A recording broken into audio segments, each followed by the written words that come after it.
Hello students, welcome to online classes of MICS Education. সরকারি চাকরির প্রস্তুতির জন্য অন্যতম সেরা প্রতিষ্ঠান।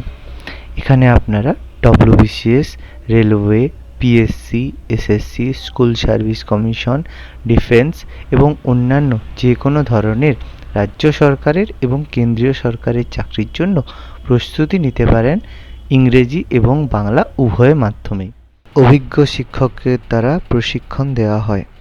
এছাড়া প্রতি সপ্তাহে অনলাইন মক টেস্ট এবং প্রতি মাসে মাসিক মক টেস্টের মাধ্যমে আমরা ছাত্রদের সার্বিক মূল্যায়ন করে থাকি। এছাড়া সমস্ত ক্লাসের স্টাডি মেটেরিয়াল আমরা স্টুডেন্টদের পিডিএফ হিসেবেও প্রোভাইড করে থাকি। সমস্ত লাইভ ক্লাসের রেকর্ডিং দেওয়া হয়। তাহলে আজকেই যোগাযোগ করুন আমাদের সাথে নিচে দেওয়া নাম্বারগুলিতে এবং সরকারি চাকরির প্রস্তুতির জন্য নিজেকে আরেক ধাপ এগিয়ে নিয়ে যান। ধন্যবাদ। দেখো, তো আজকে আমরা শুরু করছি যে আমাদের বৈদিক সভ্যতার সেকেন্ড ক্লাস, যেখানে আমরা বৈদিক সভ্যতার অর্থনৈতিক জীবন সম্পর্কে আলোচনা করব। আমরা বলেছিলাম যে বৈদিক সভ্যতা দুটো ভাগে বিভক্ত।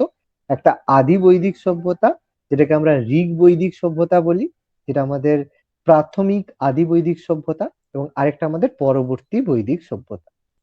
এই ঋগ বৈদিক যুগের যদি বলা হয় অর্থনীতির মূল স্তম্ভ, মানে মানুষেরা কিভাবে জীবনযাপন করত বা কিভাবে অর্থ উপার্জন করত বা অর্থনীতি কিসের উপর ভিত্তি করেছিল, সেটা আমাদের কিন্তু পশুচারণ বা পশুপালন বলতে হবে। কিন্তু এটাই যদি আমাদের সিন্ধু সভ্যতা কোশ্চেন করতো, তাহলে আমাদের সেটা কৃষিকাজ বলতে হতো। আমরা আগের ক্লাসে পড়েছি। বৈদিক সমাজে দেখো, এগ্রিকালচার বা কৃষিকাজ জানা থাকলেও কৃষিকাজ অপেক্ষা আমরা পশুচারণকে বেশি গুরুত্ব দিয়েছি। কৃষিকাজ থেকেও আমরা পশুচারণকে ঋগ্বেদে বেশি গুরুত্ব আরোপ করেছি। এই কারণে আমরা যদি পরীক্ষায় কোশ্চেন থাকে যে ঋগ বৈদিক যুগের অর্থনীতির মূল ভিত্তি, আমরা পশুপালন বলবো। যদি অপশনে পশুপালন না থাকে, তাহলে আমরা কৃষিকাজ বলবো। দুটোই যদি অপশনে থাকে, আমরা পশুপালনকে অ্যান্সার করব। ঋগবৈদিক অর্থনীতিতে গবাদি পশুর গুরুত্ব ছিল। যেসব গবাদি পশু থাকতো তাদের গুরুত্ব দেওয়া হতো, এবং সব থেকে বেশি গুরুত্ব দেওয়া হতো সেটা হচ্ছে গরুকে। এবং ঋগ্বেদে এই জন্য গো শব্দটা প্রায় 176 বার উল্লেখ রয়েছে, 176 টাইমস। এটা পরীক্ষায় আসে যে গো শব্দটির উল্লেখ ঋগ্বেদে কতবার রয়েছে। এছাড়া ঋগ্বেদে উল্লেখিত রয়েছে গাভিষ্টি। গাভিষ্টি শব্দের অর্থ হচ্ছে গরুর অনুসন্ধান করা, যেটা বলা হয় ফাইট ফর কাউ বা গরুর অনুসন্ধান করা। খুব ইম্পর্টেন্ট, গুরুত্বপূর্ণ। ঋগ্বেদে গাভিষ্টি কথার অর্থ হচ্ছে গরুর অনুসন্ধান। তখন বিনিময়ের মাধ্যম হিসেবে শুধুমাত্র গো সম্পদ প্রাধান্য পেত। যে গো সম্পদ, যে আমরা জানি যে সেই সময় যে ব্যবসা বা ট্রেড হতো, সেটা বিনিময় প্রথার মাধ্যমে, যেটাকে বার্টার সিস্টেম বলা হয়। বিনিময় প্রথার মাধ্যমে আমাদের বাণিজ্য হতো। সেই জন্য গো সম্পদ হিসেবে আমরা, অর্থাৎ যার কাছে বেশি গরু রয়েছে সে বেশি ধন সম্পদের অধিকারী। সেই জন্য গরুর জন্য যুদ্ধ হতো। বললাম যে কৃষিকাজ ছিল বৈদিক যুগে দ্বিতীয় গুরুত্বপূর্ণ জীবিকা। প্রথম অবশ্যই আমাদের পশুপালন। মূল কৃষিজ পণ্য ছিল জব। জব সব থেকে গুরুত্বপূর্ণ কৃষিজ পণ্য ছিল, যেটা তারা ট্রেড করত। ঋগ্বেদে রয়েছে গোধূম কথাটা রয়েছে। গোধূম কথার অর্থ হচ্ছে গম। গমকে ঋগ্বেদে বলা হতো গোধূম। এবং ব্রীহি কথার অর্থ, যেটাকে আমাদের বলা হতো ধান। যদিও ঋগ্বেদে ধান শব্দটার উল্লেখ প্রায় নেই বললেই চলে, কারণ আদি বৈদিক যুগে মানুষ ধান চাষ সেভাবে, মানে ধান চাষ করলেও ধানের ব্যবহার কিন্তু সঠিকভাবে ছিল না। পরবর্তী বৈদিক যুগে ধানের ব্যবহার কিন্তু বেড়েছিল। আচ্ছা, অর্চনা, তুমি ফর্ম ফিল আপ করেছিলে? হ্যাঁ স্যার, আমি করেছিলাম তো। আপনি আচ্ছা পাননি? ঠিক আছে। আচ্ছা ঠিক আছে, ঠিক আছে, আমি দেখে নিচ্ছি 1 সেকেন্ড। অর্চনা,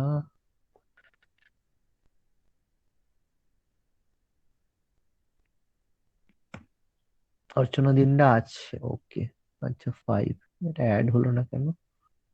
1 সেকেন্ড।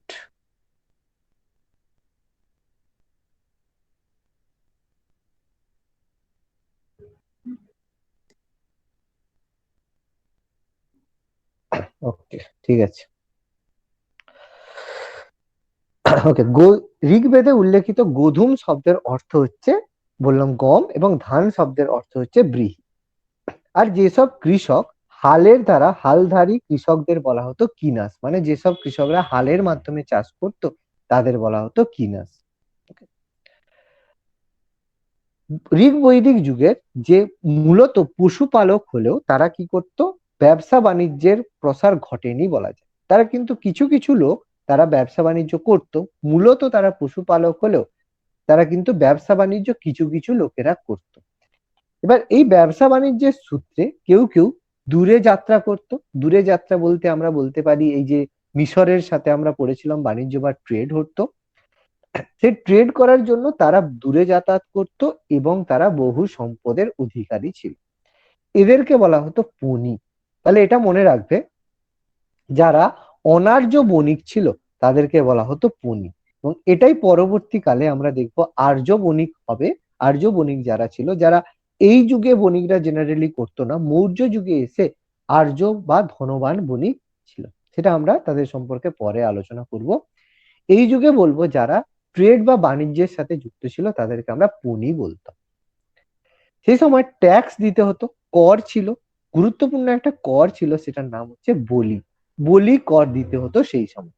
এই বলি কর ছিল প্রথমে প্রণামী কর, মানে যে রাজা বা রাজন হবে তাকে স্বেচ্ছা কর বা প্রণামী কর দিতে হতো। মানে তোমার যদি মনে হয় তুমি দিতে পারো, তোমার যদি মনে হয় তুমি নাও দিতে পারো। যে মনে হয় যে রাজা ভালো কাজ করছে, তাকে একটা করটা দেওয়া উচিত, তুমি দেবে, এটা নাও দিতে পারো। কিন্তু এই করটাকেই পরবর্তীকালে বাধ্যতামূলক করা হয়। পরবর্তী বৈদিক যুগে এটাকে বাধ্যতামূলক করা হয়। মৌর্য সাম্রাজ্য, গুপ্ত সাম্রাজ্য সবেই আমরা দেখবো এটা এক ধরনের বাধ্যতামূলক কর ছিল। ঋগ্বেদে সমুদ্র শব্দটার উল্লেখ রয়েছে, আমরা ঋগ্বেদে সমুদ্র শব্দটার উল্লেখ পেয়েছি। এছাড়া পেয়েছি শতারিত্র নৌ, মানে একটা নৌ যেটা হচ্ছে শত দাঁড়, মানে দাঁড় আমরা জানি দাঁড় আর পাল, দাঁড় দিয়ে নৌকা হচ্ছে টানা হতো। শত দাঁড় উল্লেখ থাকায় বোঝা যায় যে তারা সমুদ্র বাণিজ্য করতো, কারণ নদীতে ট্রেড করতে গিয়ে বাণিজ্য করতে 100টা নিশ্চয়ই দাঁড় দরকার হবে না। বড় কোনো জায়গায় যেতে গেলে 100টা দাঁড় লাগবে, মানে প্রচুর লোক নিয়ে যেতে হবে। অর্থাৎ তারা এই শতারিত্র নৌ অর্থাৎ শত দাঁড় বাহিত নৌকার উল্লেখ দেখে আমরা বুঝতে পারি যে বৈদিক আর্যদের সমুদ্র বাণিজ্যের অস্তিত্ব ছিল। ঋগ্বেদে নারী আর পুরুষ উভয়ই কি করতো, কানের দুল পরতো। এই কানের দুল তাদের নাম ছিল কর্ণশোভন এবং হিরণ্যকর্ব। নারী পুরুষ উভয়ই কানের দুল ব্যবহার করত। প্রথম দিকে আর্যরা কি করতো, বিনিময় প্রথার মাধ্যমে বাণিজ্য করত।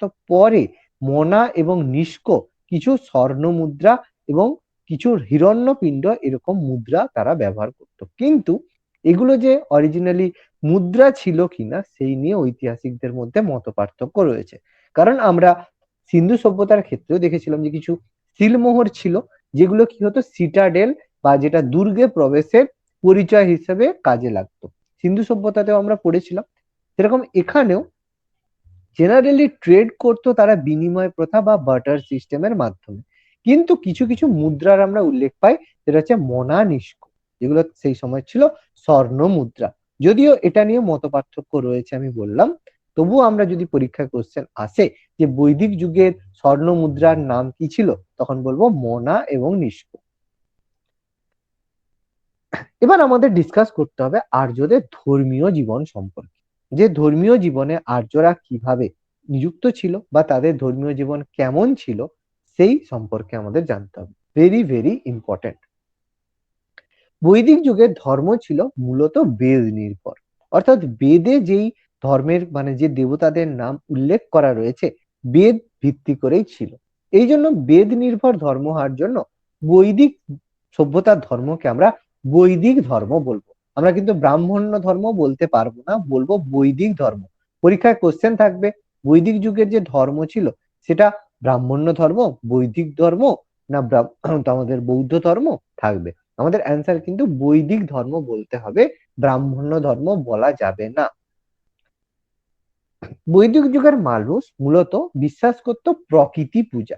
প্রকৃতি পূজা বলতে কি, প্রাকৃতিক যেসব শক্তি রয়েছে, এই যে আমাদের অগ্নি দেবতা, বরুণ দেবতা, পৃথিবী, যেসব শক্তি রয়েছে তাদেরকে তারা দেবতা হিসেবে কম্পেয়ার করে বা ভেবে পুজো করত। তাহলে বৈদিক যুগের মানুষ মূলত প্রকৃতি পূজায় বিশ্বাস করত। বিভিন্ন প্রাকৃতিক শক্তিকে তারা দেবতা রূপে কল্পনা করত। বিভিন্ন প্রাকৃতিক শক্তি ছিল যাদেরকে তারা দেবতা রূপে কল্পনা করত। যেমন আমরা দেখব যে ইন্দ্র দেবতা ছিল, বরুণ দেবতা ছিল, বললাম তাদেরকে দেবতা রূপে কল্পনা করত। তবে ঋগ্বেদে আমরা পুরুষ দেবতার প্রাধান্য লক্ষ্য করতে পারি, যে বেশিরভাগ দেবতা ছিল পুরুষ দেবতা।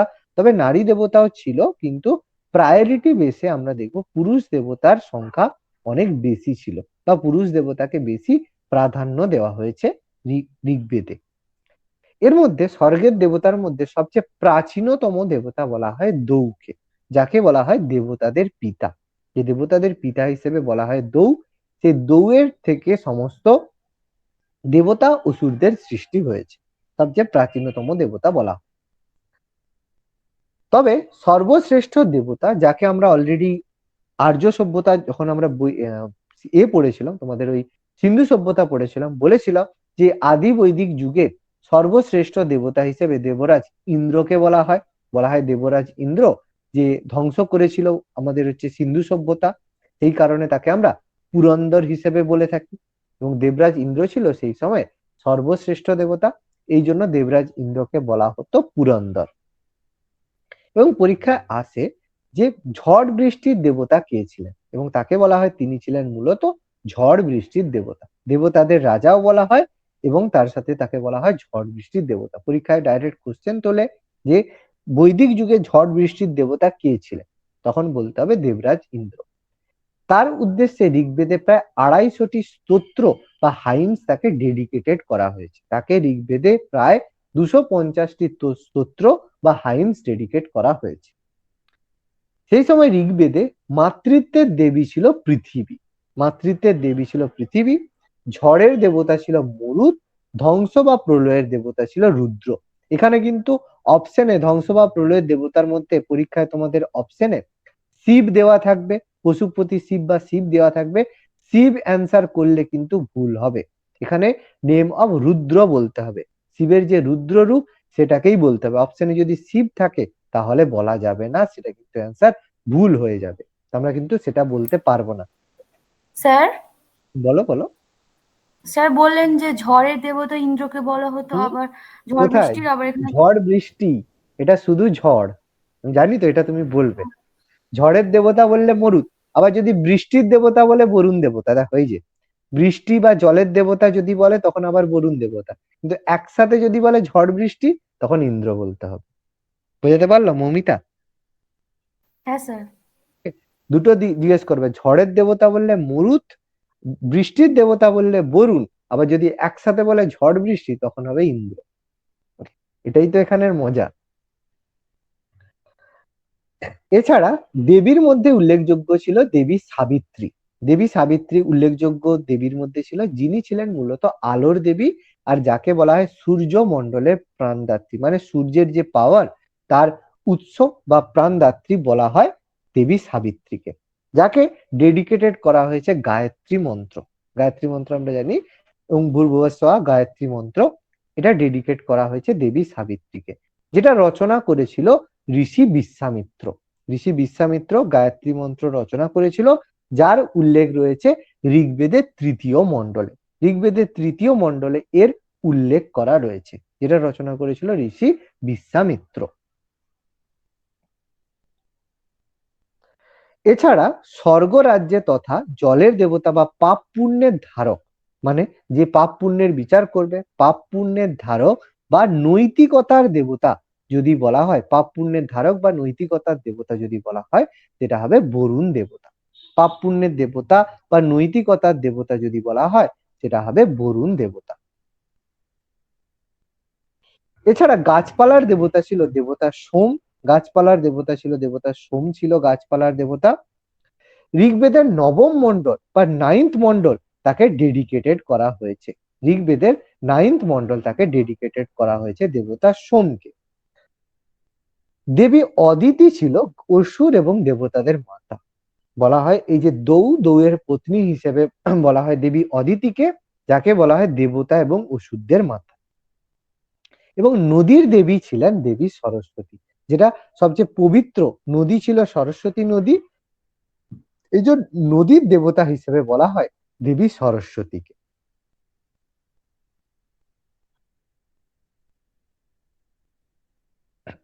এবং ঋগ্বেদে আগুনের দেবতা বলা হয় অগ্নিদেবকে, এবং অগ্নিদেবকে সেই কারণে ঋগ্বেদে 200টি স্তোত্র বা হাইমস ডেডিকেটেড করা হয়েছে।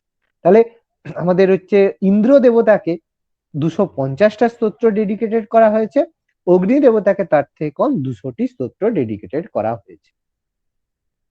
ঋগ্বেদে কিন্তু কোথাও কোনো মন্দির বা মূর্তি পূজার উল্লেখ পাওয়া যায়নি। ঋগ্বেদে কোথাও মন্দির বা মূর্তি পূজার কিন্তু কোনো উল্লেখ পাওয়া যায়নি। সমস্ত প্রকৃতি পূজার উল্লেখ আমরা পেয়েছি।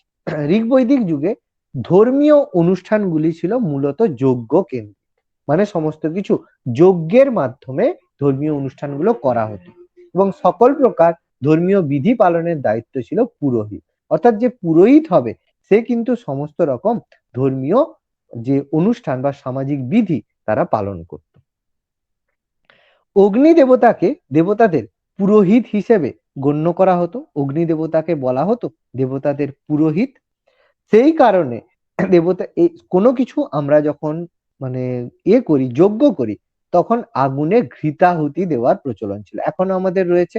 কোনো কিছু হলে আমরা যখন যজ্ঞ করি আগুনে ঘৃতাহুতি বা ঘি দিয়ে যজ্ঞ করি, এবং এটা ছিল ব্রাহ্মণ্য ধর্মের অন্যতম বৈশিষ্ট্য। এবং বলা হয় দেবরাজ অগ্নিকে দেবতাদের পুরোহিত, কারণ পুরোহিত কি করে, পুরোহিত সমস্ত কিছু আমাদের যে কথাবার্তা বা আমাদের যে দাবি সেগুলো ঠাকুরের কাছে দেবতার কাছে পৌঁছে দেয়, এই জন্য। আর অগ্নি দেবতার মাধ্যমে দেবতাদের কাছে সেগুলো যেত বা পৌঁছে যেত, সেই জন্য অগ্নি দেবতাকে দেবতাদের পুরোহিত বলা। এই সময় কিছু ধর্মীয় যজ্ঞ লক্ষ্য করা যায়, যে যজ্ঞগুলো হতো সেরকম ধর্মীয় যজ্ঞগুলোর মধ্যে উল্লেখযোগ্য যজ্ঞ ছিল রাজস্ব যজ্ঞ, অশ্বমেধ যজ্ঞ, বাজপেয় যজ্ঞ, অগ্নিহোত্র যজ্ঞ। এরকম কিছু গুরুত্বপূর্ণ যজ্ঞগুলো ছিল। এই যজ্ঞগুলো আমি একটু পরে ডিসকাস করছি। এবার ঋগ্বেদে সবচেয়ে যে যে জিনিসটা পবিত্র মনে করা হতো, গরু বা গবাদি পশুকে পবিত্র মনে করা হতো।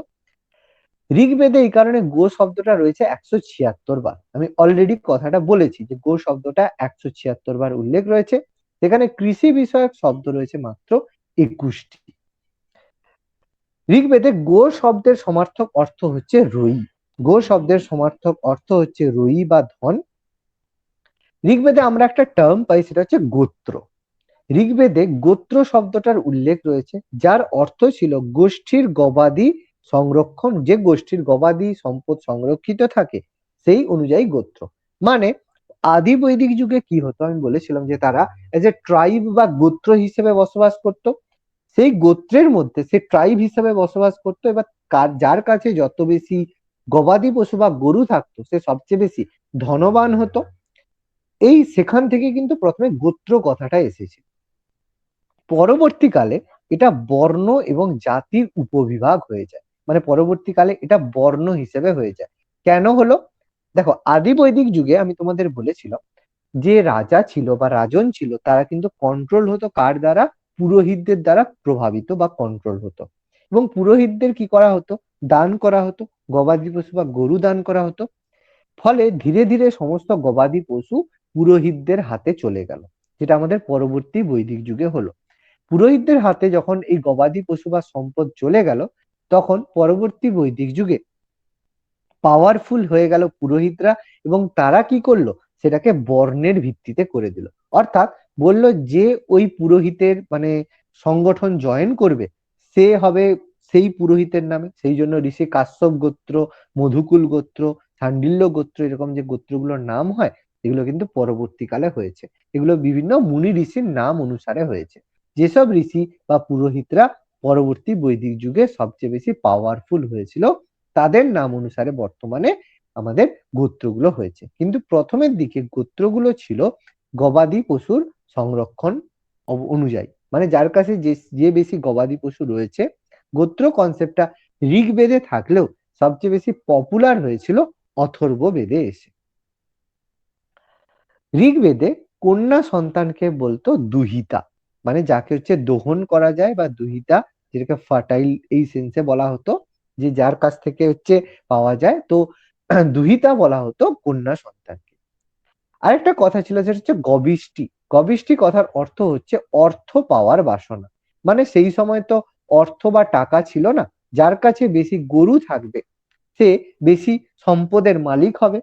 তার অর্থাৎ গবিষ্টি কথার অর্থ হচ্ছে গরুর অনুসন্ধান করা বা যুদ্ধ করা। এবং এখান থেকে বলা হয় যে গরুর জন্য যে যুদ্ধ করা হতো তাকে গবিষ্টি বলা হতো।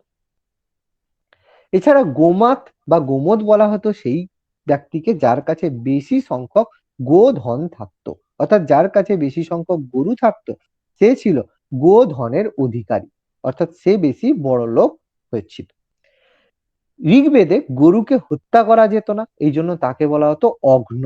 যাকে হত্যা করা যায় না তাকে বলা হতো অঘ্ন। গরুকে হত্যা করা যেত না কারণ গরু হত্যাকে মহাপাপ বলা হতো, এই জন্য গরুকে বলা হয় অঘ্ন। এবার আর্য যুগের বিভিন্ন যজ্ঞ ছিল। বিভিন্ন যজ্ঞগুলো ছিল, নাম্বার 1 রাজসূয় যজ্ঞ। রাজার নিরঙ্কুশ ক্ষমতা লাভের জন্য রাজা রাজসূয় যজ্ঞ করতেন। ডাইরেক্ট আমাদের পরীক্ষায় কোশ্চেন আসবে, রাজা নিরঙ্কুশ ক্ষমতা লাভের জন্য কোন ধরনের যজ্ঞ করতেন? বলবো রাজা নিরঙ্কুশ ক্ষমতা লাভের জন্য রাজসূয় যজ্ঞ করতেন। আরেকটা গুরুত্বপূর্ণ যজ্ঞ আমরা সকলেই শুনেছি, সেটা হচ্ছে অশ্বমেধ যজ্ঞ। এই যজ্ঞের অর্থ ছিল যে রাজা একটা ঘোড়াকে সাজাতো, তাকে ছেড়ে দেওয়া হতো। সেই ঘোড়াটা কি করতো, বিভিন্ন জায়গায় বিনা বাধায় ছুটতে পারতো বা যেতে পারতো। সেই ঘোড়া যে জায়গার উপর দিয়ে যাবে সেই অঞ্চলেই রাজার মানে অধিকার রয়েছে এটা বলা হয়। এবার সেটা যদি পাশের কোনো অঞ্চলে যায় এবং সেই জায়গায় যদি বাধাপ্রাপ্ত হয়, তখন সেই অঞ্চলের রাজার সাথে ঘোড়ার সঙ্গে আসা মানে সৈন্যের যুদ্ধ হবে।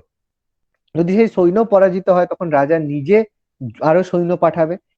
তার মানে এই যজ্ঞটা তারাই করতো যারা বেশি পাওয়ারফুল রাজা হতো। এবং এই যুদ্ধে যেসব যজ্ঞকারী রাজা জয়লাভ করলে তার সার্বভৌমত্ব প্রতিষ্ঠিত হতো। তাহলে সার্বভৌমত্ব মানে তাকে সবাই অ্যাকসেপ্ট করবে অ্যাজ এ কিং বা রাজা হিসেবে। তাহলে রাজা সার্বভৌমত্ব প্রতিষ্ঠিত হতো কোন যজ্ঞের মাধ্যমে? অশ্বমেধ যজ্ঞের মাধ্যমে সার্বভৌমত্ব এবং তার রাজকীয় সম্মান বৃদ্ধি পেত। বাজপেয় যজ্ঞ কি হতো? রাজার ক্ষমতা ও প্রতিপত্তি বৃদ্ধির জন্য, ক্ষমতা এবং প্রতিপত্তি বৃদ্ধির জন্য রাজা বাজপেয় যজ্ঞ করত। এবং সেখানে রাজা কি করত? বাজপেয় বা রথের দৌড় অনুষ্ঠিত করত, যেটাকে চ্যারিয়ট রেসিং বলা হয়। এবং সেই রথের দৌড় করার সময় যে রাজা জয়লাভ করত তার রাজকীয় সম্মান বা ক্ষমতা বা প্রতিপত্তি বৃদ্ধি পেত। তাহলে এটাও ডাইরেক্ট আমাদের কোশ্চেন তুলবে, রাজার ক্ষমতা ও প্রতিপত্তি বৃদ্ধির জন্য কোন ধরনের যজ্ঞ করা হতো? তখন বলা হবে সেটা হচ্ছে বাজপেয় যজ্ঞ। এবার আদি বৈদিক যুগের একটা গুরুত্বপূর্ণ ঘটনা ছিল 10 রাজার যুদ্ধ, সেটা হচ্ছে ব্যাটেল অফ 10 কিংস।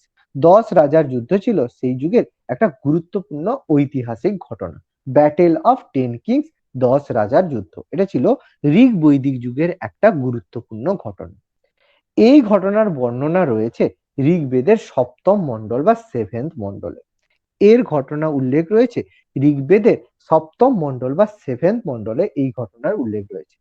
এটা ছিল ঋগ বৈদিক যুগের প্রথম রাজনৈতিক কর্তৃত্বের পরিচয়, মানে এর মাধ্যমে কে কোন জায়গার বড় অধিকারী রয়েছে সেই কর্তৃত্বের জন্য। যেখানে কি হয়েছিল, রাজা দিবদাস ছিল, যে রাজা দিবদাসের পুত্র তারা ছিল সুদাস, রাজা সুদাস। তিনি ছিলেন ভরত গোষ্ঠীর রাজা। ভরত এক ধরনের ট্রাইব ছিল, যে ভরত গোষ্ঠীর রাজা ছিল রাজা সুদাস। তিনি একজন স্বতন্ত্র আর্য গোষ্ঠীর রাজা ছিলেন। তার যে পুরোহিত ছিল ঋষি বিশ্বামিত্র, এবং তিনি এই বিশ্বামিত্রের যে কাজে অসন্তুষ্ট হয়ে তাকে তার পদ থেকে সরিয়ে দিয়ে ঋষি বশিষ্ঠকে তার জায়গায় অ্যাপয়েন্ট করলেন। অ্যাপয়েন্ট করে বশিষ্ঠকে অ্যাপয়েন্ট করার জন্য কি করা হলো, ঋষি বিশ্বামিত্র ক্রুদ্ধ হলেন বা রেগে গেলেন। তখন তিনি কি করলেন, পাঁচটা আর্য গোষ্ঠী এবং 5টা অনার্য গোষ্ঠীকে একত্রিত করে তিনি কি করলেন, রাজা সুদাসের বিরুদ্ধে যুদ্ধ করলেন, যেটাকেই আমাদের একটা অসম যুদ্ধ হয়েছিল, যেটা ছিল একটা গুরুত্বপূর্ণ লড়াই। এবং এই যুদ্ধটা হয়েছিল রাভি বা ইরাবতী বা পরুশিনী নদীর তীরে। আমি পরুশিনীর নামটা বলেছিলাম, ঋগ বৈদিক নাম হচ্ছে পুরুষিনী নদী। এই যুদ্ধটা হয়েছিল আমাদের 10 রাজার যুদ্ধ, ব্যাটেল অফ 10 কিংস, যেটা আমাদের রাভি নদীর তীরে হয়েছিল। এই যুদ্ধে রাজা সুদাস 10টি উপজাতির বিরুদ্ধেই জয়ী হয়েছিল। এই যুদ্ধে রাজা সুদাস জয়লাভ করেছিল। এরপর আমরা ডিসকাস করব আমাদের মোস্ট ইম্পর্টেন্ট আরেকটা জিনিস, সেটা হচ্ছে বৈদিক সাহিত্য বা বৈদিক লিটারেচার নিয়ে। পৃথিবীর প্রাচীনতম এবং সমৃদ্ধতম সাহিত্য হলো বেদ। এর থেকে আমরা জানতে পারি আর্য সভ্যতার সমাজ জীবন, রাজনৈতিক জীবন, অর্থনৈতিক জীবন এবং সেই সম্পর্কিত বহু তথ্য। এটা এই বেদ বেদ বেদ যেগুলো বেশি লেখা হয়েছে সেগুলো শ্লোকের আকারে বেশি লেখা হতো। ঋগ্বেদ এগুলো বেশি শ্লোকের আকারেই লেখা হতো। বেদ শব্দটা এসেছে, বেদ শব্দটার উৎপত্তি হয়েছে বিদ শব্দ থেকে, যার সংস্কৃত অর্থ হচ্ছে জানা বা টু নো, যার সংস্কৃত অর্থ হচ্ছে জানা বা টু নো বা নলেজ। পরীক্ষায় দিয়ে থাকে যে বিদ শব্দটির অর্থ কি, জানা বা টু নো বা নলেজ, যেটা বলবে সেটাই আমাদের কারেক্ট, কোনো অসুবিধে নেই। বলা হয় আনুমানিক 1500 খ্রিস্টপূর্বাব্দতে ঋগ বৈদিক মানে বৈদিক সভ্যতার সূচনা হয়েছিল, অর্থাৎ সেই সময় থেকে ঋগ্বেদ লেখা শুরু হয়। এটা ছিল পৃথিবীর প্রাচীনতম সাহিত্যিক উপাদান, যেটা সংস্কৃত ভাষায় লেখা। সংস্কৃত ভাষা কারণ কারণ আর্যরা সংস্কৃত ভাষায় কথা বলতো, প্রথম ক্লাসেই আমরা পড়েছি। এই বেদ 4টি ভাগে বিভক্ত ছিল। বেদ ডিভাইডেড ইন 4 পার্টস, সেটা হচ্ছে ঋগ্বেদ, সামবেদ, যজুর্বেদ এবং অথর্ববেদ। এই 4টে পার্টে বেদ বিভক্ত ছিল। হিন্দুরা বিশ্বাস করে কি বেদ হচ্ছে মনুষ্য সৃষ্ট নয়, অর্থাৎ বেদ মানুষ সৃষ্টি করেনি, এটা ব্রহ্মার মুখ থেকে নিঃসৃত বাণী। অর্থাৎ এই কারণে যেহেতু ব্রহ্মার মুখ থেকে নিঃসৃত বাণী, এই জন্য বেদকে বলা হয় নিত্য এবং অপৌরুষেয়। অপৌরুষেয় কথার অর্থ হচ্ছে যেটা মানুষ সৃষ্টি করেনি। ঋষিরা বেদকে বলা হতো, বেদের অপর নাম ছিল শ্রুতি বা স্মৃতি, কারণ কি ঋগ্বেদের সময় এই মন্ত্ররা শিষ্যরা বংশ পরম্পরায় শুনে শুনে মনে রাখতে হতো। এই জন্য বেদের অপর নাম শ্রুতি বা স্মৃতি। বংশ পরম্পরায় এই মন্ত্রগুলোকে ধীরে ধীরে সমস্ত পরবর্তীকালে সংকলিত করা হয় এবং সংকলিত করে এই বেদ তৈরি করা হয়েছে বলে বেদ সমস্ত 4টে বেদকে একত্রিতে আমরা বলি সংহিতা। এই জন্য 4টে বেদকে একত্রিতে আমরা বলি সংহিতা, যার মধ্যে ঋগ্বেদ রচনা করা হয়েছে আদি বৈদিক যুগে, বাকি 3টে বেদ রচনা করা হয়েছে পরবর্তী বৈদিক যুগে। এর মধ্যে আদি বৈদিক যুগে রচনা করা হয়েছে ঋগ্বেদ এবং পরবর্তী বৈদিক যুগে সামবেদ, যজুর্বেদ এবং অথর্ববেদকে লেখা হয়েছে। 4টি বেদের মধ্যে ঋগ্বেদ প্রাচীনতম। সমগ্র বৈদিক সাহিত্যকে আমরা 4টে ভাগে ভাগ করতে পারি। তার মধ্যে প্রথম হচ্ছে সংহিতা, মানে চতুর্বেদ, 4টে বেদকে একসাথে সংহিতা বলবো। ব্রাহ্মণ, আরণ্যক এবং উপনিষদ। উপনিষদকে আমরা বেদান্তও বলতে পারি। তাহলে এইভাবে আমাদের যে 4টে ভাগ বৈদিক সাহিত্য, এই 4টে ভাগ আমাদের রয়েছে। এরপর বেদের নিয়ম কানুন জানার জন্য বেদের 6টি উপাঙ্গ তৈরি হয়েছে, যাকে আমরা বেদাঙ্গ বলে থাকি। অর্থাৎ বেদ পাঠের ক্ষেত্রে কিছু নিয়ম কানুন ফলো করতে হতো, যে বই খুলে নিয়ে পড়তে শুরু করলাম সেরকম হলেই হবে, সেটা কিন্তু নয়। বেদ পাঠের জন্য কিছু নিয়ম কানুন জানার প্রয়োজন রয়েছে। সেই নিয়ম কানুন গুলো লেখা রয়েছে আমাদের বেদাঙ্গতে। বেদাঙ্গ আলাদা, বেদান্ত আলাদা। বেদান্ত উপনিষদকে বলা হয়, যেহেতু বেদের শেষ পাঠ সেই জন্য বেদান্ত উপনিষদকে বলা হয়। বেদাঙ্গ হচ্ছে 6টি উপাঙ্গ, যেখানে বেদের নিয়ম কানুন লেখা রয়েছে। এর মধ্যে যে সংহিতা পাঠ সেটা লেখা হতো পদ্যে। বেশিরভাগ 4টে বেদই পদ্যতে লেখা হতো। তার মধ্যে যজুর্বেদটা আংশিক গদ্য এবং আংশিক পদ্যে লেখা হতো, সেটা আমরা পরে আলোচনা করছি। ব্রাহ্মণ যে পাঠটা সেটা লেখা হতো গদ্যে, এবং সংহিতা পাঠে রয়েছে জেনারেলি স্তব, স্তুতি এবং নানান মন্ত্র রয়েছে। ব্রাহ্মণে রয়েছে বৈদিক মন্ত্রের টিকা এবং যাগযজ্ঞের বিধি। অর্থাৎ বৈদিক যে মন্ত্রগুলো রয়েছে তার টিকা বা ডেফিনেশন রয়েছে ব্রাহ্মণে, এবং যাগযজ্ঞ করার ক্ষেত্রে যে বিধিনিষেধ রয়েছে বা যে রুলস রেগুলেশন রয়েছে সেগুলো ব্রাহ্মণে রয়েছে। আরণ্যকে রয়েছে সংসারের শেষে যখন বানপ্রস্থ চলে তখন যারা অরণ্যে বসবাস করে তাদের উপযোগী ধর্মতত্ত্ব আলোচনা রয়েছে আরণ্যকে। উপনিষদে হিন্দু ধর্মের দার্শনিক দিকটা নিয়ে আলোচনা করা হয়েছে, এই জন্য উপনিষদকে আমরা দার্শনিক শাস্ত্র বলে বলেছি। বেদের শেষ ভাগ হচ্ছে উপনিষদ, যাকে আমরা বেদান্ত বা বেদের অন্ত বলে থাকি। এই জন্য আমি বললাম বেদাঙ্গ আর বেদান্ত কিন্তু আলাদা। উপনিষদ যেহেতু বেদের শেষ ভাগ, সেই জন্য উপনিষদকে আমরা বেদান্ত বলি, আর বেদাঙ্গ হচ্ছে বেদ পাঠের নিয়ম কানুন যেখানে বলা রয়েছে। বলো, এর মধ্যে কারো যদি কোনো কোশ্চেন থাকে, কোনো কিছু যদি বুঝতে না পারো বলো।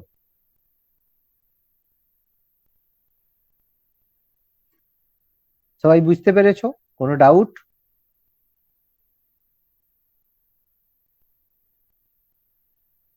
কোনো পয়েন্ট স্যার ওই বলো। স্যার বললেন দুহিতা, ওটা কি ঠিক ক্লিয়ার হলো না। আচ্ছা, এটা অ্যাকচুয়ালি কি হতো, মানে দুহিতা এই সেন্সে বলা হচ্ছে কন্যা সন্তানকে বলা হয় দোহন করা হতো, মানে কি মেয়েদেরকে সেই সময় সবচেয়ে বেশি মানে মনে করা হতো যে হচ্ছে একটা মেয়ে যদি বাড়িতে থাকে তাহলে মানে তার কাছ থেকে সম্পদ পাওয়া যাবে, মানে একটা মেয়ে যে লক্ষ্মী বলা হয় না মেয়েকে, সেই জন্য বলা হতো দুহিতা, মানে এটা একটা সম্পদ ছিল। মানে কোনো জায়গায় ঋগ বৈদিক যুগে যদি কারো বাড়িতে কন্যা সন্তান জন্ম নিত তাহলে মনে করা হতো যে সেই মেয়ের কারণে বাড়িতে সম্পদ আসবে। সেই কারণে বলছে দোহন করা, মানে তাকে মানে তার কাছ থেকে বা তার জন্য মানে সংসারে সম্পদের আগমন হবে, এই কথাটা বলা হচ্ছে। ওকে, ঠিক আছে। আর কোনো কিছু, আর কিছু কারো কোনো কোশ্চেন?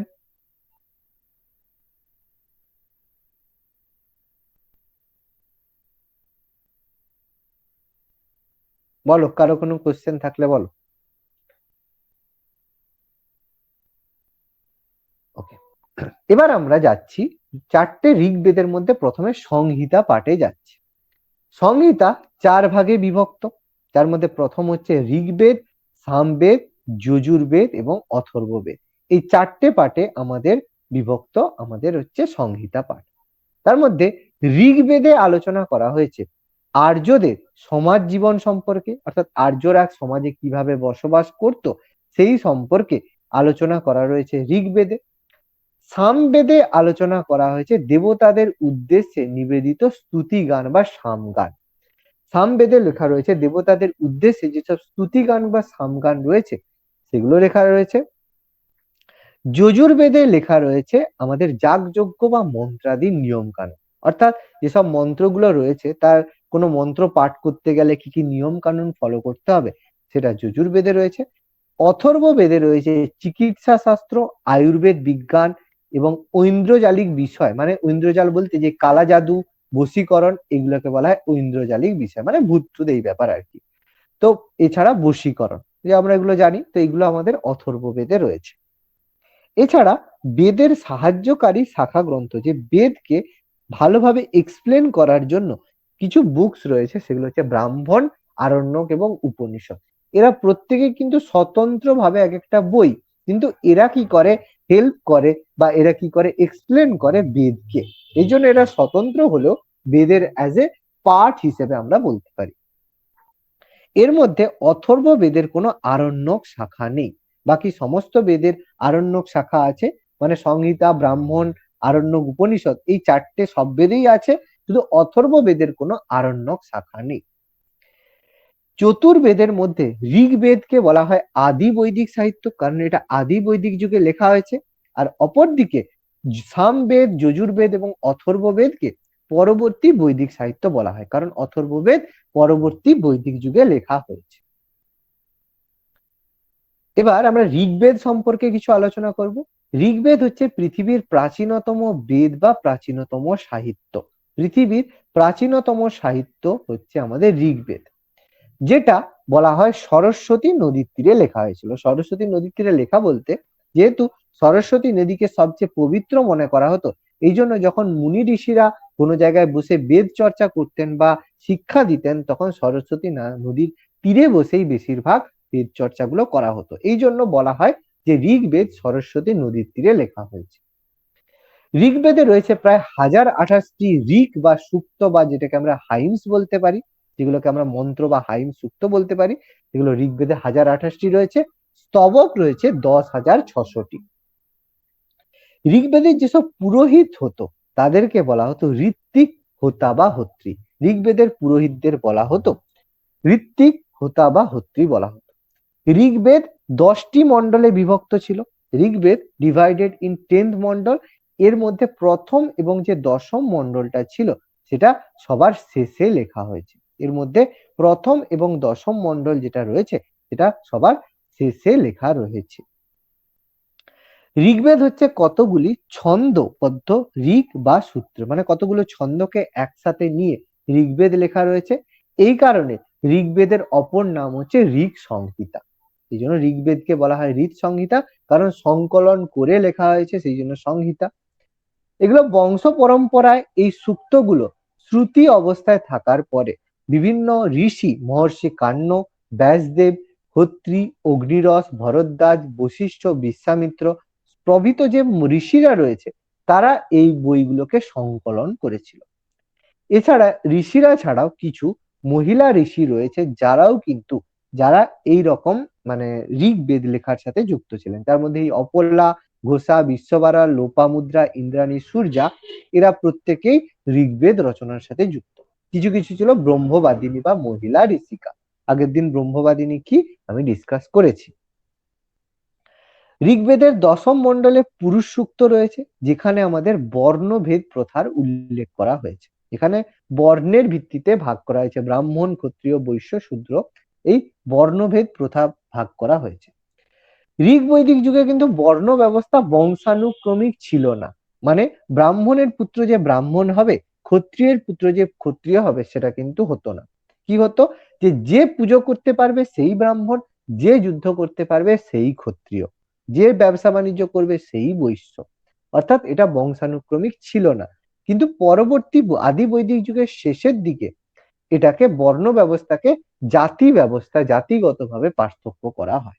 অর্থাৎ এটাকে বংশানুক্রমিক করা হয় পরবর্তী বৈদিক যুগে এসে।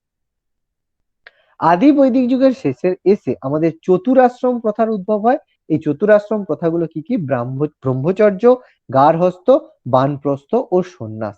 এই চারটে যে রয়েছে, ব্রহ্মচর্য, গার্হস্থ্য, বানপ্রস্থ, সন্ন্যাস, এই চতুরাশ্রম প্রথার উদ্ভব হয় আদি বৈদিক যুগের শেষ। ঋগ বৈদিক যুগের সবচেয়ে পবিত্র মন্ত্র হলো গায়ত্রী মন্ত্র, যেটা দেবী সাবিত্রীর উদ্দেশ্যে রচিত। বললাম বিশ্বামিত্র এটা রচনা করেছিলেন, আগেই আমি এটা বলে দিয়েছি। ঋগ্বেদের নবম মণ্ডল যেটা, সেটা দেবতা সোমকে উৎসর্গ করা হয়েছে। যেটা গাছপালার দেবতা ছিল সোম, তাকে উৎসর্গ করা হয়েছে। সূক্তগুলো মূলত অগ্নি দেবতা, ইন্দ্র দেবতা, সোম, বরুণ, উষা দেবদেবীর সম্পর্কে লেখা বা এদেরকে ডেডিকেটেড করা হয়েছে। ঋগ্বেদের উপবেদ হলো আয়ুর্বেদ, যার আলোচনার বিষয়বস্তু হলো ভেষজ বিদ্যা এবং স্বাস্থ্য। ঋগ্বেদের উপবেদ বলতে কি, যে বেদগুলো ঋগ্বেদের সাপোর্টিং বেদ হিসেবে কাজ করে তাদেরকে বলা হয় উপবেদ। যার মধ্যে ঋগ্বেদের উপবেদ হচ্ছে আয়ুর্বেদ, যার আলোচনার বিষয় হচ্ছে ভেষজ বিদ্যা ও স্বাস্থ্য।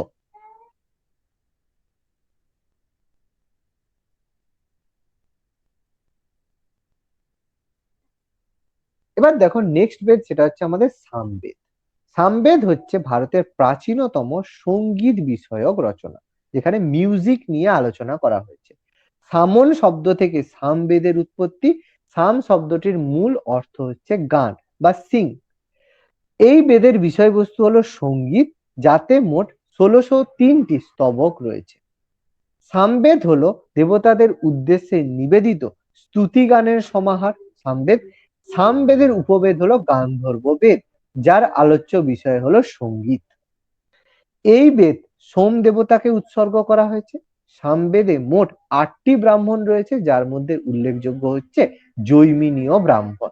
সামবেদের উল্লেখযোগ্য রয়েছে সেটা হচ্ছে জৈমিনীয় ব্রাহ্মণ। সামবেদ যেহেতু সঙ্গীতের সাথে যুক্ত, এই জন্য সপ্তস্বর এবং স্বরলিপি এই বেদের সাথে সম্পর্কিত। এবং সামবেদ গুলো স্তুতি গান আকারে 3জন ঋষি একত্রে গান করতেন। এই সম্মিলিত ভাবকে বলা হতো নিধন। একসাথে যেহেতু গানটা করা হতো, এই ভাবটাকে বলা হতো নিধন। এবং এই গানের মধ্যে বহু পৌরাণিক কাহিনীর উল্লেখ করা হয়েছে, যেহেতু পুরাণ সংক্রান্ত পৌরাণিক কাহিনী, আমরা পুরাণ নিয়ে আলোচনা করব। জেনারেলি এগুলো কি হতো, যখন সোম যজ্ঞ হতো, সোম যজ্ঞের সময় প্রধানত সামবেদের মন্ত্রগুলো উচ্চারণ করা হতো। জেনারেলি যখন সামবেদের মন্ত্রগুলো উচ্চারণ করা হতো, যজ্ঞের সময়ে এগুলোকে নিয়ে আলোচনা করা হতো।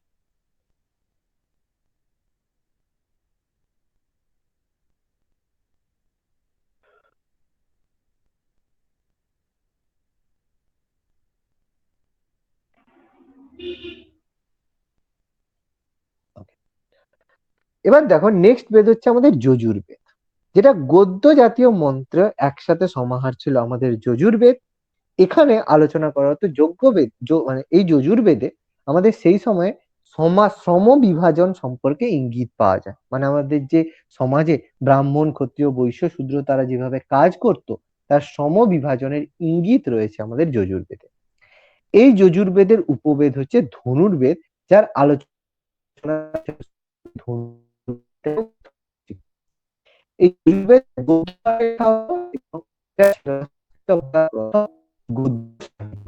যার বিষয়বস্তু ছিল রীতিনীতি এবং আচার অনুষ্ঠান।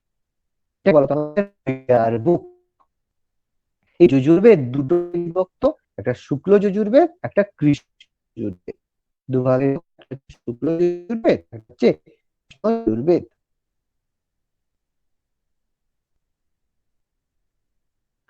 এটি ছিল প্রাচীনতম সংস্কৃত, যেটা আংশিক গদ্য এবং আংশিক পদ্য, যেটা আংশিক গদ্য এবং আংশিক পদ্য লেখা হতো এই বেদ। এই বেদে 1589 স্তবক রয়েছে। শুক্ল যজুর্বেদ ব্রাহ্মণ শাখার স্তবক, আর যজুর্বেদের হচ্ছে তৈত্তরীয় স্তবক। আমরা সমাজের জীবিকা সম্পর্কে বলছি। লাস্ট বেদ আমাদের অথর্ববেদ। এই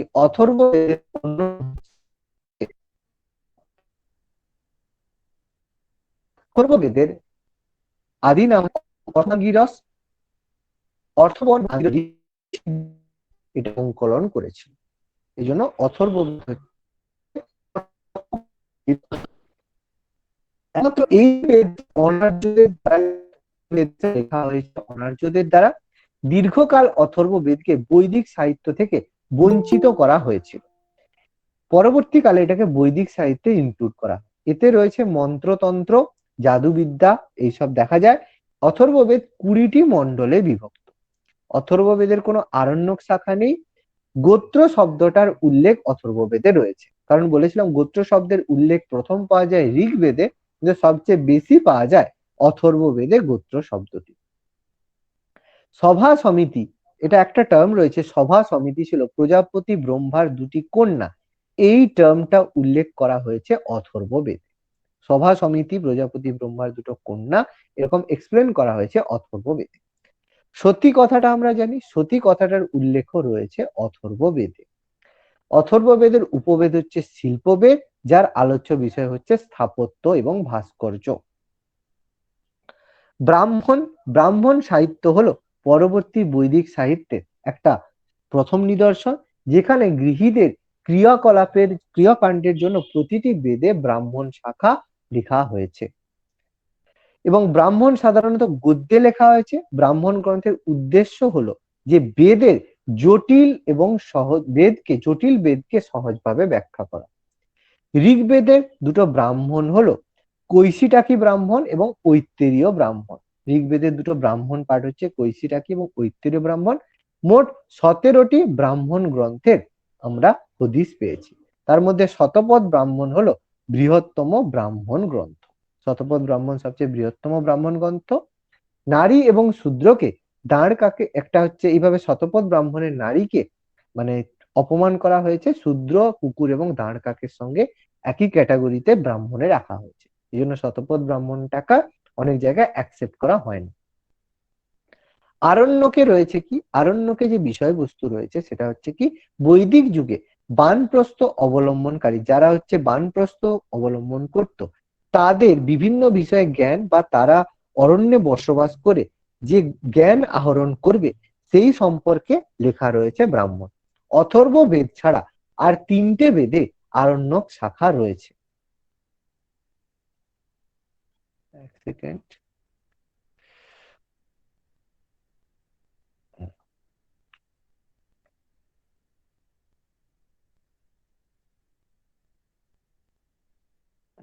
অথর্ব বেদে 3টে ছাড়া আরণ্যক শাখা রয়েছে। এর মধ্যে ঋগ্বেদে রয়েছে ঐতেরক আরণ্যক, ঐতেরেয় আরণ্যক, সামবেদে রয়েছে ষড়বিংশ আরণ্যক এবং যজুর্বেদে রয়েছে কঠ আরণ্যক। তাহলে এইভাবে আমরা যে আরণ্যক গুলো পার্ট গুলো রয়েছে সেগুলো আমরা ডিসকাস করলাম।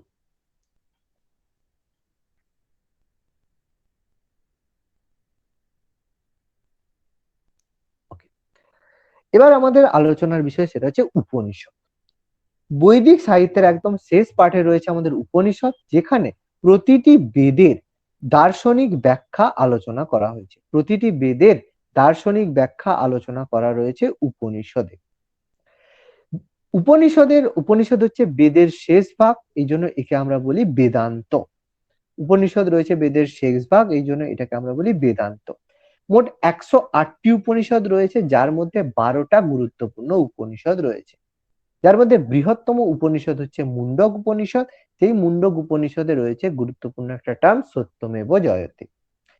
উপনিষদ শব্দের অর্থ হলো গুরুর নিকটে বসা বা কারোর সমীপে বসা। উপনিষদে আলোচ্য বিষয় হচ্ছে, যেসব জিনিস নিয়ে আলোচনা করা হয় সেটা হচ্ছে আত্মা, ব্রহ্ম, পুনর্জন্ম, কর্মফলবাদ। যে মানুষের যে দেহে যে আত্মা রয়েছে, ব্রহ্ম রয়েছে, ব্রহ্ম আমাদের এমনি সেন্স অফ বলা হয় যে আমাদের হচ্ছে ব্রহ্ম জ্ঞান বলা হয়। পুনর্জন্ম, মরে গেলে আবার জন্ম হবে। কর্মফলবাদ, আমরা যেরকম কাজ করব সেই অনুযায়ী আমাদের ফল পেতে হবে। সবচেয়ে নবীনতম উপনিষদ হচ্ছে মুক্তিকা উপনিষদ, যার বিষয়বস্তু হচ্ছে পরাবিদ্যা ও অপরাবিদ্যা। পরাবিদ্যা হচ্ছে নলেজ অফ সেলফ রিয়েলাইজেশন, মানে যেটা তুমি নিজে থেকে রিয়েলাইজ করতে পারবে, সেটা হচ্ছে আমাদের রয়েছে পরাবিদ্যা। আর অপরাবিদ্যা হচ্ছে বস্তুগত জ্ঞান, মানে যেটা সম্পর্কে আমরা, যে কোনো কিছু বস্তু থাকলে তার সম্পর্কে জ্ঞান, সেটা হচ্ছে অপরাবিদ্যা। তাহলে এগুলো আমরা ডিসকাস করলাম। এর মধ্যে 12টা উপনিষদ রয়েছে। সে 12টা উপনিষদ যে গুরুত্বপূর্ণ উপনিষদ রয়েছে সেগুলো আমাদের এখানে একটু এক্সপ্লেন করা রয়েছে। বেড়ে গেল, এক সেকেন্ড। আচ্ছা, এই যে 12টা উপনিষদের মধ্যে ঋগ্বেদে রয়েছে 2টো ব্রাহ্মণ, ঐতেরিক এবং কৈশিটাকি, যেখানে ব্রহ্ম শব্দটার যে উৎপত্তি সম্পর্কে এক্সপ্লেন করা রয়েছে। ছান্দোগ্য উপনিষদ হচ্ছে 2টো প্রাচীনতম উপনিষদের মধ্যে একটা হচ্ছে ছান্দোগ্য উপনিষদ। এর মধ্যে 4টি মহাকাব্য, যে একটার উৎস, যেটাকে আমাদের হচ্ছে মহাভারতের উৎস বলা হয় ছান্দোগ্য উপনিষদ থেকে। কেন উপনিষদে বলা হয়েছে যে ঈশ্বর হচ্ছে সর্বশক্তিমান, সর্বব্যাপী এবং সর্বজ্ঞ। অর্থাৎ যে গড হবে সে সবচেয়ে শক্তিমান, সে সবকিছু সর্বজ্ঞ, সবকিছু জানে এবং সর্বব্যাপী, মানে চারদিকে যেদিকেই তাকাবে তুমি গডকে দেখতে পাবে। যেটা হচ্ছে অমনিপোটেন্ট, সর্বশক্তিমান, সর্বজ্ঞানী মানে অমনিপ্রেজেন্ট, আর সর্বজ্ঞ মানে অমনিসাইন্ট, এগুলো বলা হয়ে থাকে। তো কঠ উপনিষদে রয়েছে ঋষি বজ্র শবসের পুত্র ছিল নচিকেতা, আর যমের মধ্যে কথোপকথন রয়েছে কঠ উপনিষদে, যেটা 1789-এ ম্যাক্স মুলার এটাকে অনুবাদ করেছে। বৃহদারণ্যক উপনিষদ হচ্ছে 2টো প্রাচীনতমর মধ্যে একটা ছান্দোগ্য আর একটা হচ্ছে বৃহদারণ্যক। এখানে প্রথম কর্মফলবাদের উল্লেখ রয়েছে, যে মানুষ যে কর্ম করবে বা কাজ করবে সেই অনুযায়ী তার ফল রয়েছে। এখানে এখানে যাজ্ঞবল্ক্য এই শিক্ষাদান করেছেন। যাজ্ঞবল্ক্য এক ধরনের একটা হচ্ছে তোমার ছিল, মানে বলো ওই ঋষি ছিল, তিনি এটা করেছিলেন, যজ্ঞবল্ক্য স্মৃতি বলা হয়। যজ্ঞবল্ক্য তার স্ত্রী ছিল মৈত্রেয়ী, তাকে বলেছেন যে আত্মাকে যে ভালোবাসে সে সবকিছুকে ভালোবাসে। এবং এখান থেকেই বলা হয়েছে একটা কথা, অহম ব্রহ্মাস্মি, মানে আমিই ব্রহ্ম। মান্ডুক্য উপনিষদে ছজন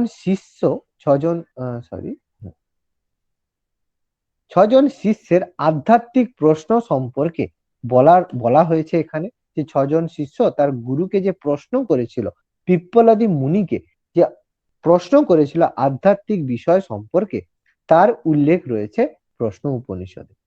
মান্ডুক্য শব্দতে ওম শব্দটার রহস্য, যে ওম শব্দের কি রহস্য রয়েছে তার এক্সপ্লেনেশন রয়েছে আমাদের মান্ডুক্য উপনিষদে। আর মুন্ডক উপনিষদে সত্যমেব জয়তে রয়েছে, আমরা অলরেডি বলেছি। এরপর আমরা আলোচনা করব পুরাণ সম্পর্কে। পুরাণ কথার অর্থ হচ্ছে পুরাতন, যেটা ওল্ড সেটাকেই আমরা বলবো পুরাণ। প্রাচীন ভারতের সাহিত্য পর্যালোচনার ক্ষেত্রে অষ্টাদশ পুরাণ একটা উল্লেখযোগ্য বিষয়। আর 18টা যে পুরাণ রয়েছে একটা উল্লেখযোগ্য বিষয়। আর্য সভ্যতার ধর্মীয় এবং ঐতিহাসিক বিবরণ আমরা পাই পুরাণ থেকে। পুরাণে সৃষ্টি থেকে প্রলয় পর্যন্ত ব্রহ্মাণ্ডের ইতিহাস, হিন্দু সৃষ্টি সত্য, দর্শন এগুলো সম্পর্কে আলোচনা করে। কিভাবে ব্রহ্মাণ্ড তৈরি হলো, কিভাবে হিন্দু ধর্ম তৈরি হলো, কিভাবে তার ফিলোসফিক্যাল থট, ভূগোল সমস্ত কিছু আলোচনা হয়েছে পুরাণে। পুরাণের মূল গ্রন্থের সংখ্যা 18টা বলা হয়, যে বলা হয় মোট পুরাণ রয়েছে 18টা, তবে আরো বহু সংখ্যক পুরাণের আমরা অস্তিত্ব পাই। বলা হয় যে মহাভারতের রচয়িতা যে ব্যাসদেব তিনি এই পুরাণগুলো লিখেছিলেন বা পুরাণগুলোকে একসাথে সংকলন করেছিলেন। এই পুরাণের নাম দেওয়া আছে ব্রহ্মপুরাণ, আদিপুরাণ, ব্রহ্মপুরাণ, পদ্মপুরাণ, বিষ্ণু পুরাণ, শিব পুরাণ, ভগবত পুরাণ, নারদ পুরাণ, মার্কণ্ডেয় পুরাণ, অগ্নি পুরাণ, ভবিষ্যৎ পুরাণ, ব্রহ্মবর্ত পুরাণ, লিঙ্গ পুরাণ, স্কন্দ পুরাণ, কুর্ম পুরাণ, মৎস্য পুরাণ, ব্রহ্মাণ্ড পুরাণ, গরুড় পুরাণ, বামন পুরাণ, বায়ু পুরাণ। এরকম পুরাণ 17টা 18টা পুরাণ বলা রয়েছে। তার মধ্যে আমাদের কিছু কিছু ইনফরমেশন পড়তে হবে, পুরাণের নাম মনে রাখার কোনো দরকার নেই, জাস্ট দেখে রাখবে, এর বাইরে কিছু না।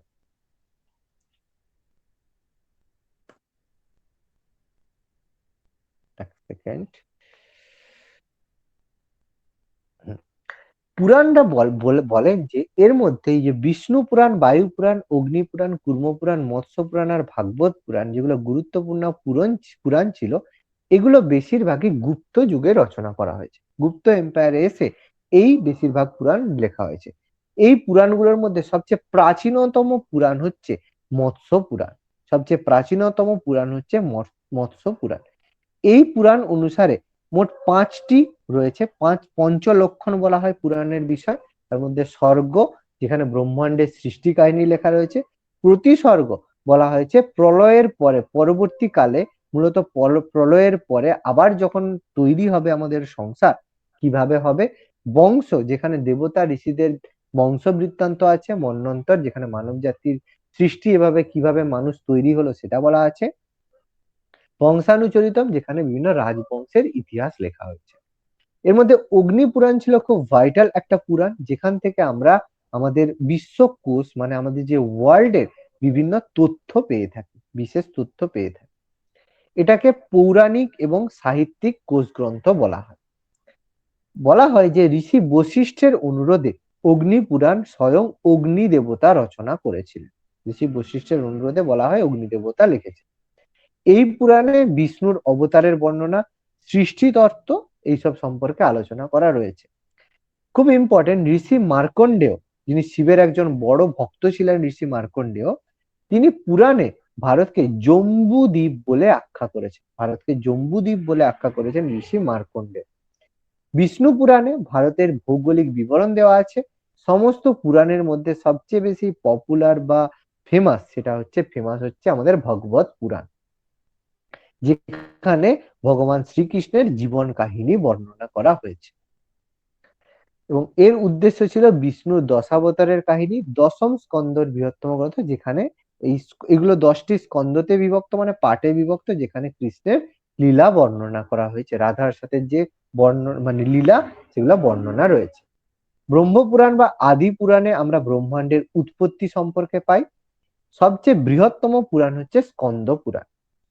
এবার 18টা পুরাণ ছাড়াও 14টা পুরাণ ছাড়াও এখানে 18টা যে পুরাণ রয়েছে, এরকম 18টা পুরাণ ছাড়াও আরো 18টা উপপুরাণও রয়েছে। সনত কুমার, নৃসিংহ এরকম উপপুরাণও রয়েছে, তো যেগুলো হচ্ছে পুরাণের এক ছোট ধরনের পুরাণ।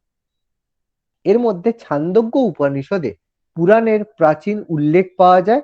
বৃহদারণ্য উপনিষদে পুরাণকে পঞ্চম বেদ হিসেবে স্বীকৃতি দেওয়া হয়েছে।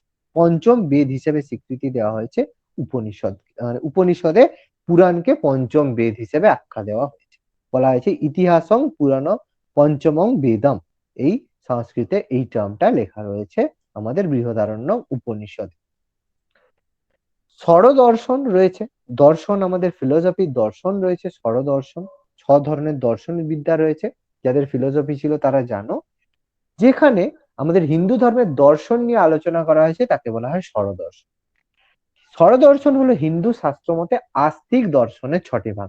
আস্তিক নাস্তিক কথাটা জানি আমরা, এমনি কি জানি আস্তিক মানে যে ভগবানে বিশ্বাস করে, নাস্তিক মানে যে ভগবানে বিশ্বাস করে না। কিন্তু আস্তিক নাস্তিক জিনিসটা হচ্ছে, আস্তিক তাদেরকেই বলা হয় যারা বেদকে মনে করে যে বেদে যা লেখা আছে সেটা ঠিক। অর্থাৎ আস্তিক দর্শন কথার অর্থ যারা বেদকে প্রমাণ্য গ্রন্থ হিসেবে স্বীকার করে। এরকম ভারতীয় আস্তিক দর্শন এরকম 6টা ভাগ রয়েছে, যেটা হচ্ছে ন্যায় দর্শন, যেটা হচ্ছে অক্ষপদ গৌতম এর স্রষ্টা ফাউন্ডার, বৈষয়িক দর্শন ঋষি কনাদ, সাংখ্য দর্শন ঋষি কপিল, যোগ দর্শন ঋষি পতঞ্জলি, পূর্ব মীমাংসা ঋষি জৈমিনী, উত্তর মীমাংসা ঋষি ব্যাস। এই দর্শনগুলোকে আস্তিক বলা হয় এর কারণ এগুলো বেদে বিশ্বাস করে এবং বেদকে একমাত্র প্রমাণ্য গ্রন্থ হিসেবে স্বীকার করে। অর্থাৎ আস্তিকতার প্রশ্নে ঈশ্বর বিশ্বাসের কোনো সম্পর্ক নেই, কথাটা আমি আগেই বললাম। আর নাস্তিক দর্শন যেগুলো বেদকে স্বীকার করে না, বেদকে মানে না যে বেদ প্রমাণ্য গ্রন্থ, বেদকে মানে না। নাস্তিকের সঙ্গে পার্থক্য হলো এগুলো জড়বাদী আত্মা ও ঈশ্বরের অস্তিত্বে বিশ্বাস করে না। এক্সাম্পল বৌদ্ধ দর্শন এবং জৈন দর্শন। আমাদের স্মৃতি লিটারেচার রয়েছে, স্মৃতি সাহিত্য রয়েছে, যেখানে স্মৃতি কথার অর্থ যা মনে থাকে, যেটা সার থেকে স্মৃতি শব্দের উৎপত্তি, যার কথার অর্থ হচ্ছে স্মরণ করা, মনে রাখা বা সহজভাবে যাকে বলা হয় স্মৃতি। স্মৃতি সাহিত্য হলো বিবিধ গ্রন্থের একটা অংশ। বিভিন্ন গ্রন্থ থেকে আমরা স্মৃতি সাহিত্যটাকে নিয়েছি। স্মৃতি সাহিত্য 3 ভাগে বিভক্ত: মনুস্মৃতি, নারদ স্মৃতি, পরাশর স্মৃতি। এর মধ্যে মনুস্মৃতি হচ্ছে আইন বিষয়ক গ্রন্থ। নারদ স্মৃতিতে বলা হয়েছে যে স্বামী যদি সমাজচ্যুত হয় তখন পত্নী, তার যে ওয়াইফ থাকবে, সে দ্বিতীয়বার বিবাহ করতে পারত।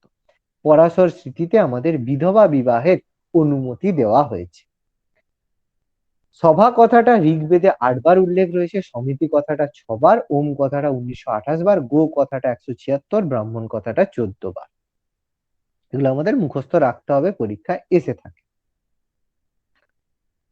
পরবর্তী বৈদিক যুগের টাইম পিরিয়ড আমরা 1000 থেকে 600 খ্রিস্টপূর্বাব্দ, এই টাইমটাকে আমরা পরবর্তী বৈদিক যুগের বলে থাকি। বলা হয় যে আর্যরা প্রথমে সপ্ত সিন্ধু অঞ্চলে বসবাস করলেও তারা উত্তর পশ্চিম ভারতের থেকে অগ্রসর হয়ে গঙ্গা যমুনা, যেগুলো আমাদের দোয়াব ইউপি, এই জায়গায় তারা বসবাস করা শুরু করে। তাদের রাজনৈতিক জীবন সম্পর্কে আমাদের কিছু তথ্য জানতে হবে। এই সময়ে সরাট একরাট এইভাবে বিভিন্ন উপাধি নিয়ে থাকতো। ঐত্তেরীয় ব্রাহ্মণের কথা আমরা একটু আগেই বললাম, যেখানে পূর্ব বলা হয় যে পূর্ব ভারতের যারা রাজা ছিল তাদেরকে সম্রাট বলা হতো, দক্ষিণ ভারতের রাজাকে বলা হতো ভোজ, উত্তর ভারতের যে রাজা ছিল তাকে বিরাট বলা হতো, পশ্চিম ভারতের রাজাকে বলা হতো সরাট। এই সম্রাট, সরাট, একরাট এই ধরনের বিভিন্ন নামে তারা ক্ষমতাবান ছিল। আর মধ্যপ্রদেশের রাজাদেরকে বলা হতো রাজন। এরা কি করতো? একে অপরের অঞ্চল দখলের জন্য লড়াই করত। এর মধ্যে যে জয়লাভ করত তিনি একরাট, সার্বভৌম এই ধরনের বিভিন্ন উপাধি তারা পেত। আমরা পাবো মহাপদ্ম নন্দ একরাট উপাধি নিয়েছিল। এগুলো সম্পর্কে আমরা পরে আমাদের হচ্ছে বলো ষোড়শ মহাজনপদ চ্যাপ্টারে আমরা বলবো। এই যুগে শাসকদের গুরুত্ব বৃদ্ধি পায় এবং রাজপদকে বংশানুক্রমিক করা হয়, অর্থাৎ রাজার ছেলে রাজার হবে। শতপথ ব্রাহ্মণে রাজাকে দৈব সত্ত্বের অধিকারী বলে ঘোষণা করা হয়েছে, অর্থাৎ রাজা দেবতার প্রতিনিধি হিসেবে রয়েছে। শতপথ ব্রাহ্মণের পঞ্চম মণ্ডলে রাজাকে প্রজাপতি ব্রহ্মার প্রতিনিধি রূপে উল্লেখ করা হয়েছে। এই যুগে সভা সমিতির অস্তিত্ব থাকলেও তাদের ক্ষমতা খর্ব করা হয়। যারা রাজার কাজের সঙ্গে সরাসরি যুক্ত কর্মচারীদের রত্নীন বা রত্নমূল্য বলা হয়। রত্নীনের কাজ ছিল শাসককে তার ভূখণ্ড, মানে যে জায়গাটা সে দখল করে রয়েছে, সেটা রক্ষার কাজে সাহায্য করে। এবং শতপথ ব্রাহ্মণে আমরা কৈকেয়, মদ্র, কাশী, কোশল, কুরু, পাঞ্চাল এইসব উপজাতি পাবো, যেগুলো পরবর্তীকালে মহাজনপদে তৈরি হয়। এবং এই যুগে কাশী, কোশল, বিদেহ, মথুরা, নগর এই মহাজনপদগুলোর সৃষ্টি হয়েছিল, যেগুলো পরে শক্তিশালী হয়। এই যুগেই এই অশ্বমেধ যজ্ঞের কথা বললাম, যেটা পরবর্তী বৈদিক যুগে অশ্বমেধ যজ্ঞ চালু হয়েছিল, কারণ সেই সময় থেকে রাজার প্রতিপত্তি বেড়েছিল। বলি, শুল্ক, ভাগ ৩ ধরনের রাজস্ব আদায় করা হতো। বলি পরবর্তীকালে ঐচ্ছিক, যেটা ঐচ্ছিক ছিল এটাকে বাধ্যতামূলক করা হয়। আর শুল্ক ও ভাগ, যার যে জমি চাষ করা হতো সেখান থেকে এই ধরনের ট্যাক্স দিতে হতো।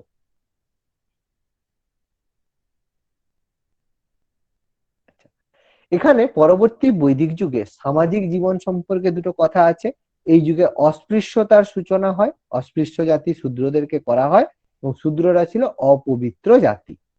এবং এই যুগের বৈশিষ্ট্য হচ্ছে চতুরাশ্রম প্রথা। বললাম পরবর্তী বৈদিক যুগের শেষে আসে চতুরাশ্রম প্রথা, যেটা মূলত আর্যদের অনার্যদের থেকে স্বতন্ত্র করত। মানে আর্যরা এই চতুরাশ্রম প্রথা পালন করত, অনার্যরা করতে পারত না। অর্থাৎ আর্য এবং অনার্যদের মধ্যে ডিফারেন্স করা হতো চতুরাশ্রমের মধ্যে। বললাম কর্মভিত্তিক বর্ণ ব্যবস্থা পরবর্তীকালে জাতিভিত্তিক এবং বংশানুক্রমিকে পরিণত হয়। এই যুগের লক্ষণীয় বিষয় হচ্ছে নারীদের সামাজিক মর্যাদা থেকে নারীদেরকে বঞ্চিত করা হয়। এই সময় গার্গী, মৈত্রেয়ের মতো বৈদজ্ঞ নারী থাকলেও মেয়েরা বেদ পাঠের অধিকার হারিয়েছিল এবং মেয়েদের পরবর্তী ছিল একমাত্র সংসার ধর্ম পালন করাই মেয়েদের কাজ হয়। বিবাহের প্রশ্নেও নারীদের স্বাধীনতা খর্ব করা হয়। রথচক্র, পাশা খেলার প্রতিযোগিতা দেখা যায়, যেটা আমরা মহাভারতে দেখেছি। পাশা খেলা, উৎপাদিত ফসলের মধ্যে যব ছাড়াও, আমাদের যব ছিল আদি বৈদিক যুগের প্রধান ফসল, এখান থেকে গম এবং ধানের গুরুত্ব বাড়ে। এই যুগে মানুষ প্রথম লোহার ব্যবহার শেখে। পড়েছিলাম আদি বৈদিক যুগ থেকে, মানে আমরা সিন্ধু সভ্যতায় পড়েছিলাম যে তামার ব্যবহার শিখেছিল, পরবর্তী বৈদিক সভ্যতায় লোহার ব্যবহার ছিল। লোহাকে বলা হতো বৈদিক যুগে অয়স। অয়স কথার অর্থ ছিল লোহা। এই যুগে মানুষ কৃষিভিত্তিক জীবনযাপন করলেও বিনিময় প্রথার মাধ্যমেই বাণিজ্য করত। সমাজে বণিক শ্রেণীর উদ্ভব হয়, যারা বণিজ নামে পরিচিত। অর্থাৎ বণিজ কথা থেকে বোঝা যায় যে বণিকের পুত্র, অর্থাৎ বণিক যে এটা ছিল এটাও বংশানুক্রমিক করা হয়েছিল। এই সময় মুদ্রা ছিল শতমান স্বর্ণ মুদ্রা, ক্রিসল ছিল রৌপ্য মুদ্রা। গুরুত্বপূর্ণ বাণিজ্য কেন্দ্র হিসেবে কৌশাম্বী, বারাণসী, হস্তিনাপুর, রাজগীর, মথুরা, শ্রাবন্তী, তক্ষশিলা গঠন করা হয়েছিল, যেগুলো পরবর্তীকালে মহাজনপদে পরিণত হয়েছিল। এই যুগে রামায়ণ, মহাভারত লেখা শুরু হয়, যেটা কমপ্লিট হয়েছিল গুপ্ত যুগে এসে। এই দুটোর মধ্যে মহাভারত লেখা প্রথমে শুরু হয়, রামায়ণ লেখা পরে শুরু হয়, কিন্তু রামায়ণ লেখা আগে কমপ্লিট হয়, মহাভারত লেখা পরে পরে কমপ্লিট হয়। অর্থাৎ মহাভারত আগে লেখা শুরু হয়েছিল কিন্তু সবার শেষে কমপ্লিট হয়েছিল। রামায়ণ পরে লেখা হয়েছিল কিন্তু আগে কমপ্লিট হয়েছিল। বাজনীয় সংহিতা, কুম্ভকার ছাড়াও 18 ধরনের কারিগরের উল্লেখ পাওয়া যায়। বিভিন্ন ধরনের যারা কাজ করতো, এরকম 18 ধরনের কারিগরের উল্লেখ আমরা পেয়ে থাকি সেই সময়। ধর্মীয় জীবনের মধ্যে আমরা পরিবর্তন দেখব, যে বৈদিক যুগে বৈদিক ধর্মের প্রাবল্যতা থাকলেও পরবর্তীকালে বৈদিক ধর্মটা ব্রাহ্মণ্য ধর্মে পরিণত হয়। ইন্দ্র, অগ্নি যেসব দেবতা ছিল এরা ছিল আদি বৈদিক যুগের দেবতা।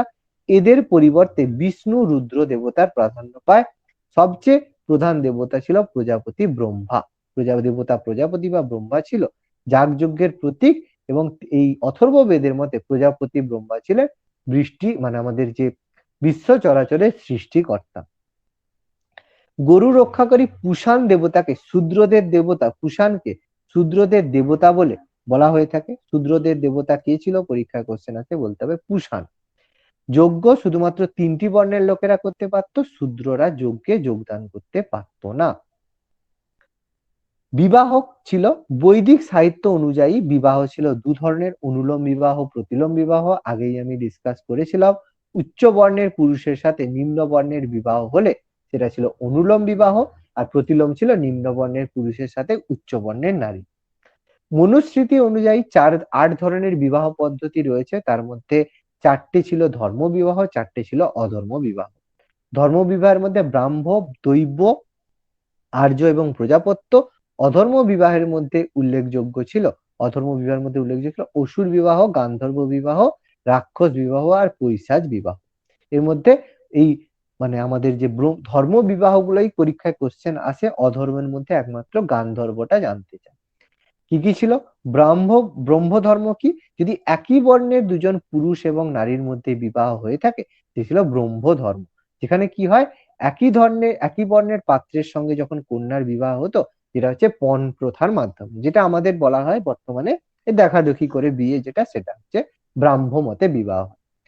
দৈব বিবাহ কি? দৈব বিবাহ হচ্ছে যখন যে কোনো পুরোহিতের দক্ষিণা রূপে কন্যাকে যখন পুরোহিতের কাছে উৎসর্গ করা হতো। এটা পরীক্ষায় কোশ্চেন আসে কিভাবে, অর্থাৎ যে পাত্র সেই পুরোহিত। পরীক্ষায় এটা কোশ্চেন আসে কোন বিবাহে পাত্র নিজেই নিজের বিবাহের পৌরোহিত্য করে, মানে নিজের বিয়েতে নিজেই পুরোহিত, সেটা হচ্ছে দৈব বিবাহ। আর্য বিবাহ ছিল যদি, মানে কি হতো তখনকার যুগে, এখনকার যুগে পণটা কি মেয়ের ঘর থেকে দেয়, আগেকার যুগে কি হতো ছেলের ঘর থেকে পণ দেওয়া হতো। কিন্তু পাত্রপক্ষ যদি গরিব হয়, তখন সে কি করে, পণ না দিয়ে একটা মাত্র গরু বা একটা বৃষ বা ষাঁড়ের মাধ্যমে, বিনিময়ের মাধ্যমে কন্যার বিবাহ দিতে পারতো। তখন সেটা হতো আমাদের আর্য বিবাহ। প্রজাপতি বিবাহ হতো, যেটা হচ্ছে মানে হচ্ছে পণদান ছাড়া বিবাহ হতো। পণ ছাড়া যে বিবাহ হতো, সেখানে পিতার স্বেচ্ছায় নির্বাচিত পাত্রের সাথে বিবাহ। মানে এক কথায় যে প্রেম করে বিয়ে করছে, পরে বাবাকে জানিয়ে প্রেম করে বিয়ে করছে, কিন্তু কোনো কিছু পণ দেওয়া হবে না। এগুলো প্রজাপতি বিবাহ। এই চারটে হচ্ছে ধর্ম বিবাহ। অসুর বিবাহ, যদি অর্থের বিনিময়ে কোনো অশুভ ব্যক্তির কাছে কাউকে বিক্রি করে দেওয়া হতো, তখন সেটা ছিল অসুর বিবাহ। গান্ধর্ব বিবাহ, আজকালকার দিনে যেটা হচ্ছে নারী পুরুষের দুজনের সম্মতিতে গোপন বিবাহ, সেটা হচ্ছে গান্ধর্ব, মানে আজকালকার দিনে পালিয়ে যেয়ে বিয়ে করা, লাভ ম্যারেজ, পালিয়ে যেয়ে বিয়ে।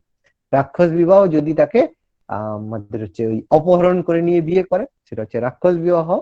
আর পৈশাচ বিবাহ, উন্মত্ত অবস্থায় নারীকে বিবাহ। এই 8 ধরনের বিবাহ পদ্ধতি রয়েছে। আর একদম লাস্ট আমাদের টপিক, সেটা হচ্ছে ষোড়শ সংহার, যেটার উল্লেখ রয়েছে আমাদের বৃহদারণ্যক উপনিষদ।